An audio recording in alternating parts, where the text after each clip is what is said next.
केंद्रीय माहिती व प्रसारण मंत्रालयाच्या पुणे प्रादेशिक कार्यालयाच्या केंद्रीय संचार ब्युरोद्वारे आषाढी वारी सोहळ्यानिमित्त जनजागृतीसाठी तयार करण्यात आलेल्या विशेष चित्ररथाचं उद्घाटन मुख्यमंत्री देवेंद्र फडणवीस यांच्या हस्ते काल झालं।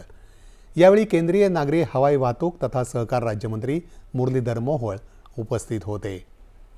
आषाढी वारीच्या पार्श्वभूमीवर शासनाच्या विविध जनकल्याणकारी योजना, सामाजिक संदेश तसंच जनजागृतीपर माहिती वारकऱ्यांपर्यंत प्रभावीपणे पोहोचवण्याच्या उद्देशानं केंद्रीय संचार ब्युरोच्या वतीनं हा विशेष चित्ररथ तयार करण्यात आला आहे।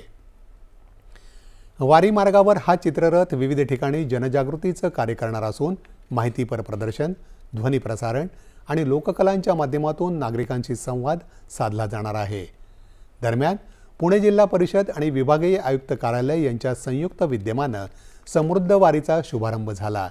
दोन्ही पालख्यांच्या मार्गावर पोवाडा, भजनाच्या माध्यमातून कलाकार राज्य शासनाच्या विविध विभागांची माहिती देणार आहेत।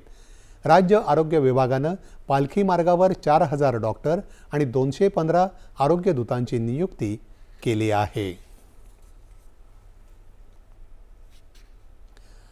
पंतप्रधान नरेंद्र मोदी यांनी ऑकलंड इथं भारतीय समुदाय